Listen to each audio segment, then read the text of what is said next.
Hello everybody and welcome to Music Worth Buying. My name is Robert Kinsler and I'm a music writer and a musician. My name is TJR. I'm a musician and a music writer. Now as we are taping this on December 17th and earlier today, they announced the inductees into the 2016 Rock and Roll Hall of Fame class. The class of 2016, however you want to say it. The class, So as they put it. what we thought we'd do is talk a little bit about the inductees this year, the artists that got in, and then maybe talk a little bit about the artists Maybe that were who didn't. nominated that Yeah. didn't get in. Yeah. And it is kind of interesting because, well, let's start with who was inducted. So we'll start kind of go in alphabetical order. So Cheap Trick got in. Cheap Trick. And Chicago got in. Okay. Hard Rockers, Deep Purple got in. Steve Miller of Steve Miller Band fame and NWA got in, the rap group. Okay. An interesting thing. So we've got basically four artists whose careers were basically their heyday. Not that they're still not. Some of them are still making great music. Deep Purple still make great music, but their careers became solidified in the 70s. Right. Definitely. This is when they really hit big, made a huge impact on audiences and a huge impact on other music groups to come. Right. With NWA, rap group from the 90s. Right. Very influential rap group, of course. Now. Yeah, and I think 80s and 90s, Yeah. right? Yeah, late 80s. Late 80s, early 90s, yeah. But very, very, very influential within rap. But so we've got all these 70s groups, and then we have the one lone group, the one lone rap group, NWA. So interesting contrast then. Are they going to like duke it out? Do you think? Yeah, Fight each other? you never know. Yeah, they might. Happen? You wonder. Yeah. No. So, and it is interesting that all those legendary 50s and 60s acts, for the most part, have got in. I mean, much to my chagrin, the Zombies haven't got in yet. But outside of the Zombies, kind of pretty much like the Doors and the Beatles, Stones. So now we are getting to the 70s bands. 70s, you know, not that some of them haven't got in, but like Chicago, I think they sold more than 100 million albums.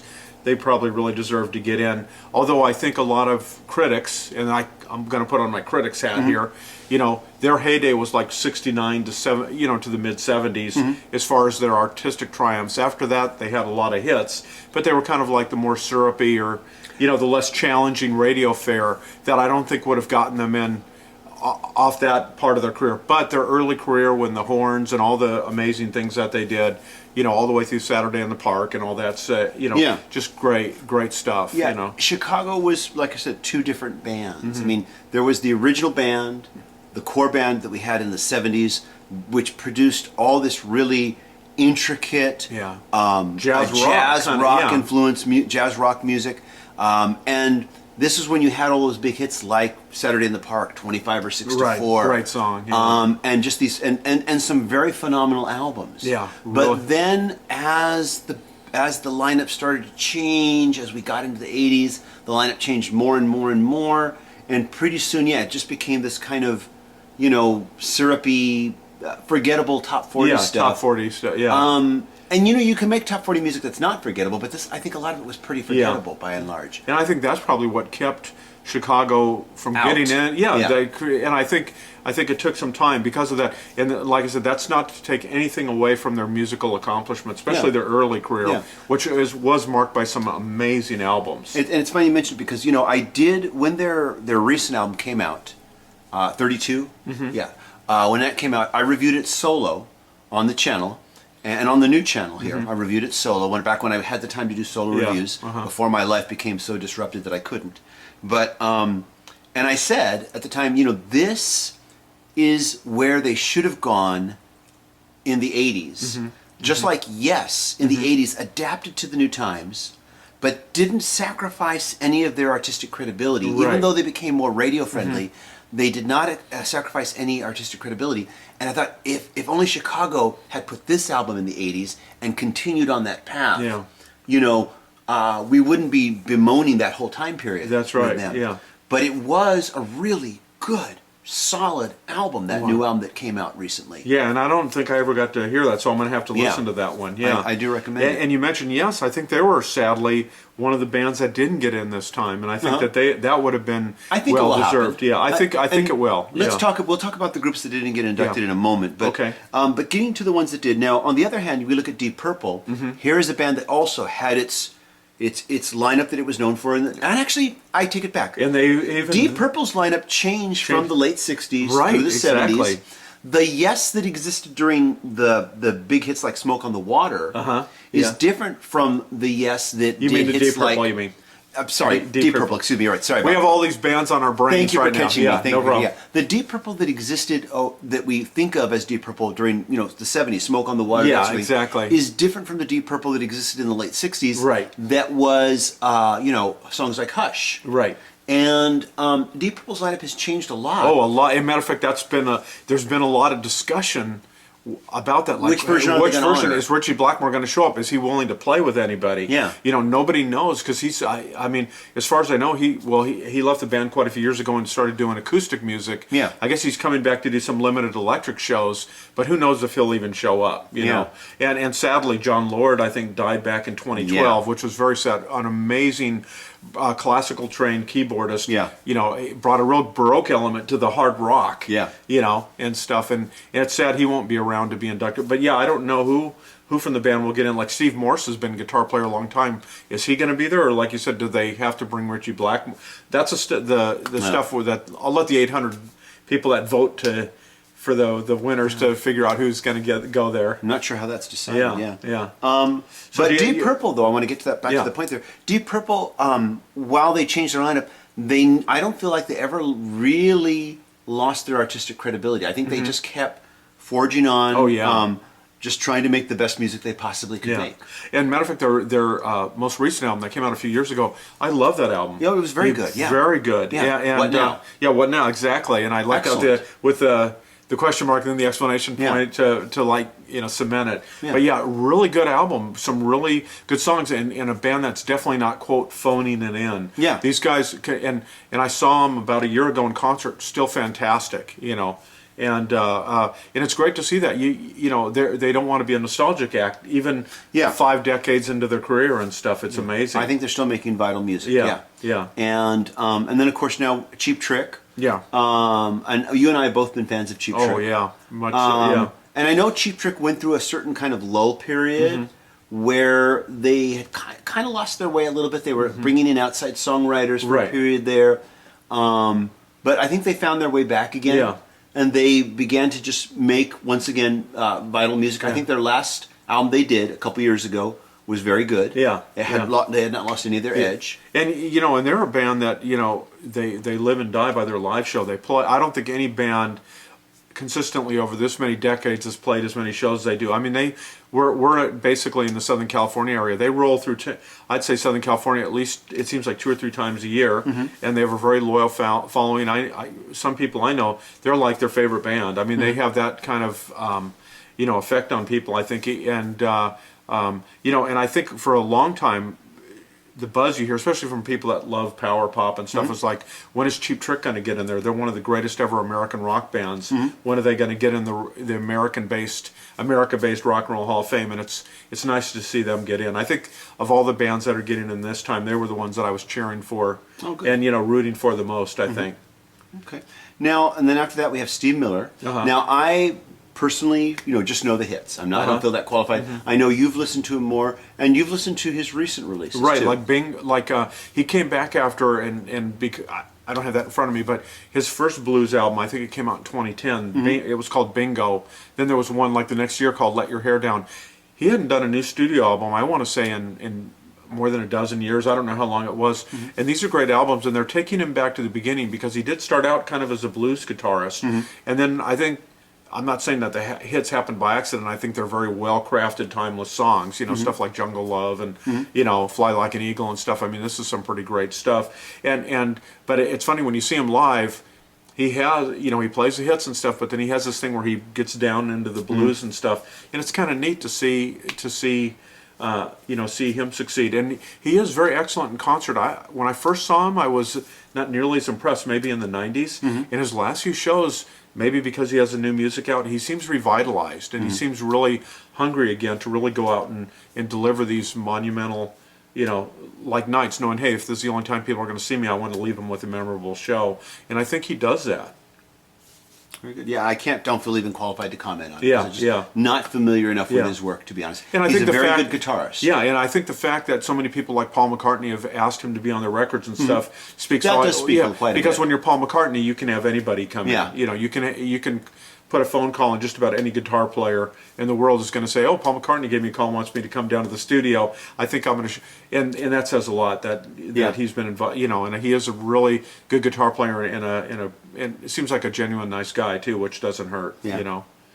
Now NWA. Now I've listened to NWA. I don't think you ever have. Yeah, no, and I have to say, back at that time, I was pretty much just covering rock and country shows, and just don't have that much exposure. Yeah, I've listened to NWA, and like I said, I've listened to the album Straight Outta Compton. Now NWA, of course, their career did not last that long. They were extremely influential with rap, but their career did not last that long.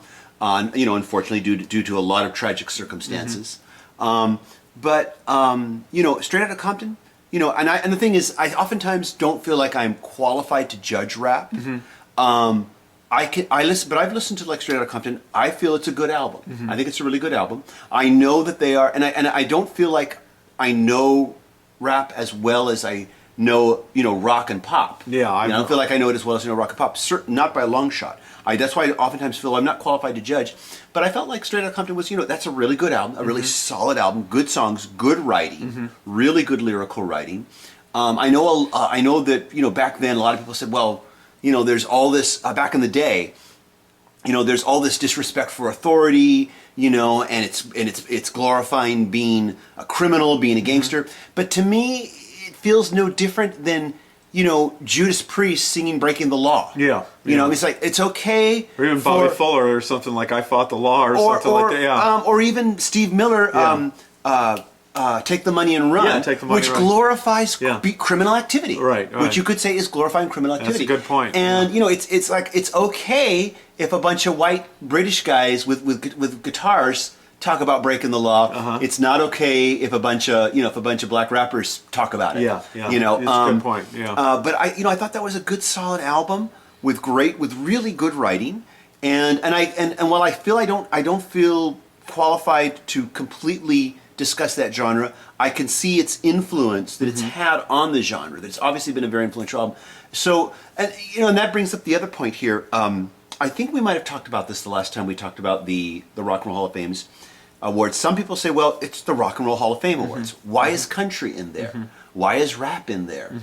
You know, do you want to say anything about that? Well, no, I think that's a good point. I mean, I've struggled with that. I think where I come down on that is because I have thought about it. Is like until you let, you know, maybe the essential rock artists get in. Yeah. Why are some of the other ones getting in? Or maybe you say, hey, you put them under the influential category, or might like something like that. And you know, I guess if I was a voter, I might understand better. But I am sometimes, you know, it just shocked me. Let's say, for example, I won't, you know, since I'm not that familiar with NWA and the work of them. Let's say I'm more surprised that somebody like Madonna got in than like the Zombies, because the Zombies, they were outside of the Beatles. They were like the first part of the British invasion to score a #1 hit in America.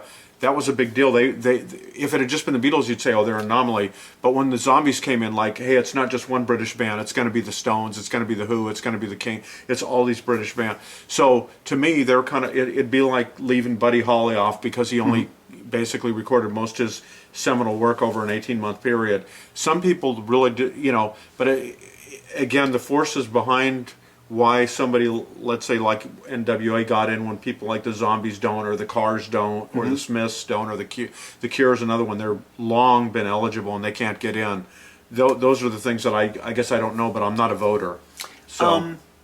You know, I thought of it too because it's like we've had country acts get into the Rock and Roll Hall of Fame. Don't we have a country music Hall of Fame? Yeah, we do. Yeah, we do. And like, there's a blues. I know there's a blues hall. There's a blues hall of fame. And for example, I don't expect the blues hall to like invite the Beatles in there, because even though the Beatles did blues, I don't consider them a blues artist. Yeah, so maybe that's I wouldn't. Yeah, you're right. I wouldn't. But Stevie Ray Vaughan, he was rock and he was equally blues. You know.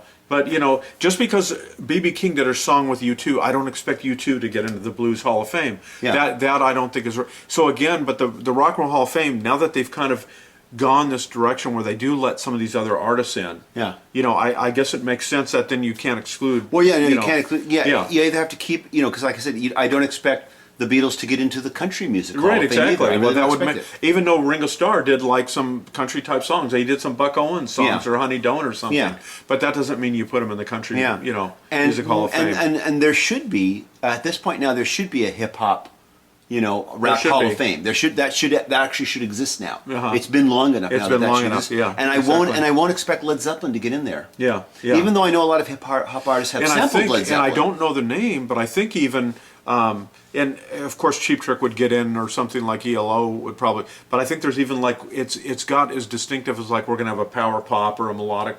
I think there's even that kind of thing, like where the Monkees probably would never, even though I could make an argument that they do deserve to get the Rock and Roll Hall of Fame, the Monkees will probably not get in here in the immediate future, but they definitely have a key role in the 60s and their success, how they were like influenced television and music and this and that and stuff. So again, there seems to be like they're just as music is so diverse in so many styles, it seems like some of these ways to honor distinctive type of honor. Like, I think it's sad that Graham Parsons can't get in the Rock and Roll Hall of Fame, even though he kind of was so influential in the whole Eagles country rock thing, Poco and all that stuff, and Neil Young, like Harvest and stuff. He can't seem to get in. So hopefully there's a place for somebody like that in their contributions to for music to be honored, or a big star or something like that. My thought about this, and I sometimes am of two minds. It's like, yeah, you should have a separate country rap, Hall of Fame. But my thought about this is that when I think about rock and roll, and I think about the Rock and Roll Hall of Fame, I think Robert Johnson should be there. Uh-huh. No, and I know he's not rock and roll. You're right. Robert Johnson should be there. He should definitely I be think there. most blues artists should be in the Rock and Roll Hall of Fame. B.B. King should be there. Because of the influence they had in creating rock and roll. Yeah, without And blues there would be no rock. By that same token, most, you listen to roots country art, early country artists like Hank Williams. Right. How many songs have been redone by him by George Thorogood? Yeah, exactly. That a lot of people, a lot of kids in the 70s grew up with thinking, yeah, these are rock songs, didn't realize these were originally country songs. So it kind of becomes impossible to not include these other genres into it becomes. And that's why I say So I guess at this point now, that's why I say I'm on the fence on it. That's why I say I'm not gonna. I would never, like, I didn't get on the Music Word Bind site this morning when I posted something on this and start going, NWA shouldn't be in there. They don't deserve it and stuff. I'm with I'm just not enough of an expert. And like I said, I think if I was a voter and because I am a voter for some other awards, like the Orange County Music Awards and some other things that have been held, they usually kind of tell you, hey, this is up to you. These, like specifically when I voted for some country music awards, they said, are these considered Americana? Are they country? Or are these outside that genre? And on some cases, they kind of let you know, look, at this many people might be saying it is, but it's ultimately they're giving you the latitude and the freedom to say, hey, if I want to vote for that person, I can. And maybe that's the case here. And maybe it has to happen now, because there's no way, in my opinion, that if you're going to have a Rock and Roll Hall of Fame, that you can't include these blues artists, these early country artists. There's no way you can't include their contribution to the creation of rock and roll. Right. There's no way. Yeah, there's no way. Now, of course, you could make the argument, well, what did rap have to do with the creation of rock and roll? Yeah. Well, I guess. Yeah, and that's what I say. That's what I say. So maybe so that's a harder argument. Yeah, that's a harder argument. But if you're going to start expanding it now, I guess you have to expand it. If you're going to have Madonna, if you're going to include Madonna, I guess you have to, I don't consider her rock. So maybe we have to call this the Popular Music Hall of Fame. I don't know. Yeah, that's what maybe they should have changed done that. the name. Yeah. But Rock and Roll Hall of Fame just sounds cooler. It does. It does sound cool. So we haven't talked yet about who didn't get in. Yeah, right? let's talk about that. I think we should, before we round it up. So, and I'm going to have to refer to this. So the band Chic did not get in. And I think this was their 10th year as a nominee, and they didn't get in, which is, and again, I'm not enough of an expert on Chic to really say whether I know that they were influential. I know people continue to talk about them. They didn't get in. Janet Jackson, the sister of Michael Jackson, she also did not get in. The Cars didn't get in, and I think there's a very good argument. While their career was relatively short, they did have a comeback album a few years ago, but they were very influential as far as new wave, blending keyboards and guitars and stuff, and Rick Ocasek. I think hopefully they'll be in. And they had tremendous crossover appeal between the rockers new wave, and the new wave, the previous rock period of the 70s, right, exactly. and the new wave period of the 80s. They were extremely influential in crossing over. They had fans to in both sides, audiences. Right, exactly. Like they could have played at at a like an alternative music fest and a new music fest, and they would have been, I think, been popular at each. Yeah. The other ones that we did mention Yes already, and the other one I was a little surprised about, and I think they definitely need to get in as Los Lobos. They're still creating. They came out with an album earlier this year in 2015, and it's definitely in my top. I'm still getting my list down and stuff, but it's in my top 20. But I think Los Lobos is so influential. You know, they never had, you know, they were never, you know, like the world's biggest band or anything. But I think that they were so brave and so courageous. How they blended so many different styles from blues and rocks and you know. Chicano music, Latin music, but but even different kinds of Latin music. You know, like when I seen them live, it's like they totally mix it up. You know, they don't just sit up there and just try to play hits and stuff. Well, they don't have that many radio hits, anyways. But they really want to challenge their audience. I think with every album, and that in 40 years into their career, that is so admirable. Yeah, you know, to be like that, and I'm hoping we see. So I think this sounds like a really good crop of artists that. Where it didn't get in. I think that Yes definitely should get in. But, you know, I'm going to say something here. I think all this, well, this person should be in. It's high time this person's in the rock and roll or this group. I think, to be honest, eventually, every one of these artists here that haven't been inducted yet, they're all going to get in. Yeah. I think it's going to happen eventually. Yeah. Especially if they want to keep perpetuating this Rock and Roll Hall of Fame. You know, there are artists out now who are considered, you know, new and relevant that someday will be in the Rock and Roll Hall of Fame. I think it's just going to happen. And this brings up a question here that I want to ask you, and then I'm going to answer it myself. Okay. And it'd be interesting to hear what our viewers have to say about it, or anybody watching this video, if you're a regular viewer or not. What does the Rock and Roll Hall of Fame Awards mean to you? I think, you know, because I have thought about it, especially when somebody you really like doesn't get in, and you think, oh, you know, you hear people, you know, they get mad at the hall. It's a conspiracy. Yeah, the whole thing's fixed. Yeah, exactly. It's politics. Exactly, and you know, if your favorite band doesn't get in there, you know, to you, then it's conspiracy. It's not going to be legitimate. It's not legitimate. I mean? You know, if your favorite band's in it's great. So all right, yeah. So and we're all human. We all have prejudices and bias one way or another. So I think what it is that it's a way to honor the genre and hopefully honor some of the artists that you think were really groundbreaking and pioneering for their style or their time, you know, the period that they came up, you know, because a band coming up, you know, and who knows, I could be, you know, full of it, but a band coming up in 2015 is probably ultimately not going to have the impact on rock history like the Beatles did or Elvis Presley did or something. But that doesn't, like you're saying, but that doesn't mean that they don't deserve a place in here someday if they've proven maybe 20 years later. Yeah, 25 years after they're eligible, after 25 years after their first commercial recording. But, you know, asking what it means, I mean, you know, that's something good to ask. You know, I guess trying to put it simply, and here I am just long-winded here. That's okay. But trying to put it simply, I guess what it is, it's just a way to say, hey, we mattered. You know, like, you know, we did make a difference, and people, you know, they were moved by our music, you know. I'm going to be a lot more cynical here. Okay. Here is what the Rock and Roll Hall of Fame Awards mean to me. And it's kind of similar to my opinion of what the Grammys mean. And I'm a voting member of the Grammys. And I encourage independent artists to join the Recording Academy and music educators, because you can enroll too and become voting members and influence how the awards are presented. But by and large, when I look at the Grammys, I think I really don't care who wins. To me, the best thing about it is getting to watch the cool live performances and the cool mashup performances. And I kind of feel that way about the Rock and Roll Hall of Fame, to be totally honest. That to me, the best thing about it is when they broadcast those live performances, some of those really cool live performances. There's going to be a lot of cool live performances that I'll get to see. And to me, that's what it means to me. I think, you know, it's kind of like some of the comments made by some of the members of KISS when they finally got inducted. You know, I think Paul Stanley was saying you know, he doesn't put much stock in the Rock and Roll Hall of Fame. He feels that they've already gotten their kudos from their fans. We already know that we mean something to our fans. You know, Bruce Springsteen is no less influential without being inducted in the Rock and Roll Hall of Fame. He's, you know, it doesn't change that. Same thing for the Beatles, same thing for Bob Dylan, same thing for anybody who's already been inducted. They're Well, let's turn this around and not. Sure. But think about it. Pete Rose, everybody knows he's the all-time hit leader. Okay. But because of the scandals, or like him gambling or whatever, he's not in the Baseball Hall of Fame.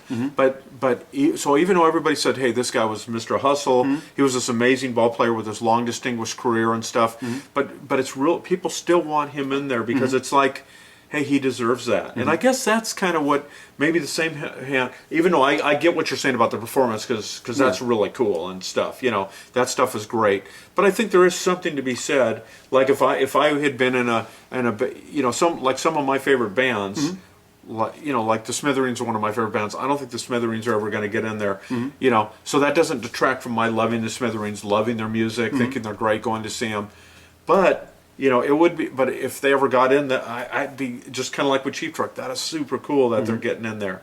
But but that's. But I know what you're saying though. As a musician, it's cool to see these great once in a lifetime performances that seem to come out of those induction ceremonies. To me, that's the best thing that comes out of it. And I think that, like I said, all of these artists will eventually get into it. Eventually, right? They're going to get their moment in it.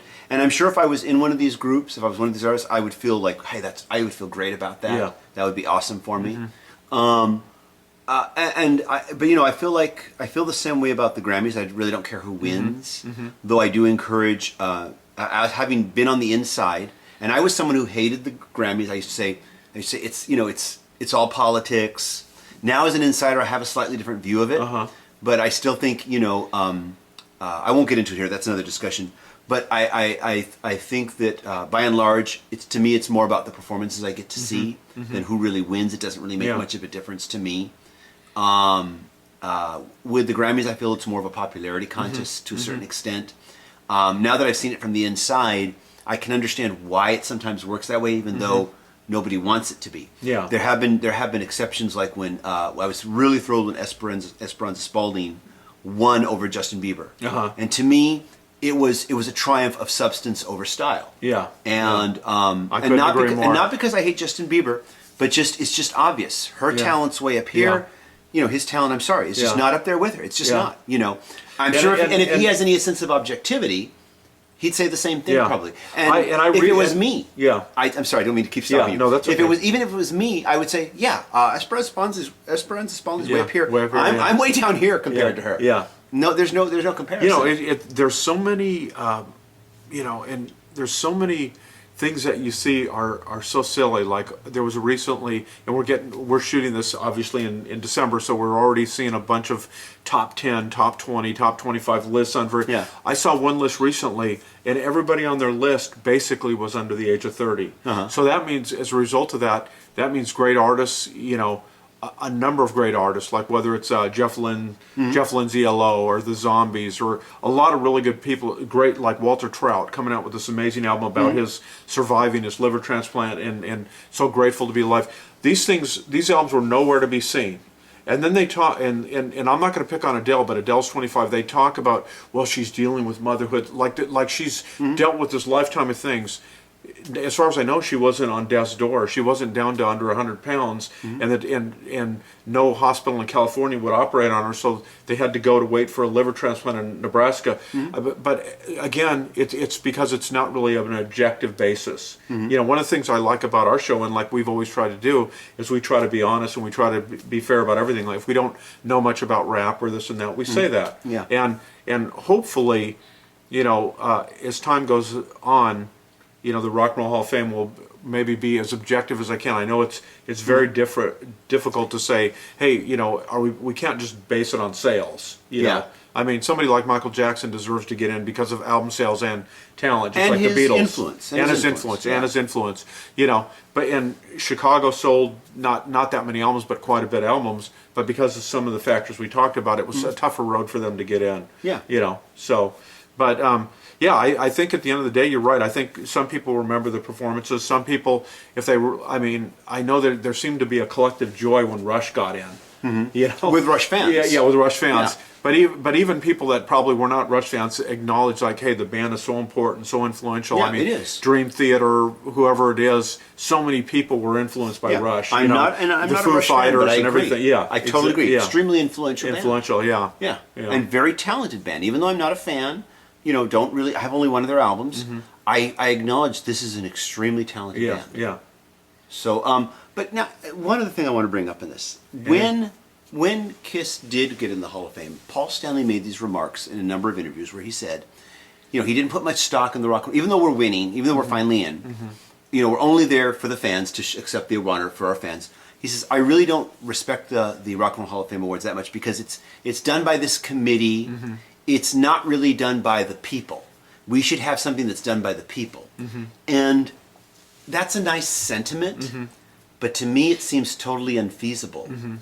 I mean, I'm not sure how you would manage. Well, then everybody would get in because everybody has fans. Yeah. You know? It's just, no, there has to be some, you know, critical system that, Yeah. you know, as process to put people in there or not. Like, and you know, and the Rock and Roll Hall of Fame is probably not perfect. No, you know, nothing's perfect. But I see where it does make sense to do something like this. And they obviously have, quote unquote, boots on the ground. They have their place in Cleveland, and they're now what's going to be the standard, you know, for bands, no matter whether they're from England or from America. You know, it doesn't matter. As critical as I am of the Grammys, even as a voting member, at least the voting is being done by a body of recording artists, engineers, producers, music educators, music technologists, people who actually have some foothold in the industry, and people who have, you know, songwriters, but people who have a little bit more than just a casual experience, than just simply knowing the hits on the radio, what hits are on the radio. Yeah. And so, it's not perfect. Yeah. It's not perfect, but it's not a perfect world either. Yeah, yeah.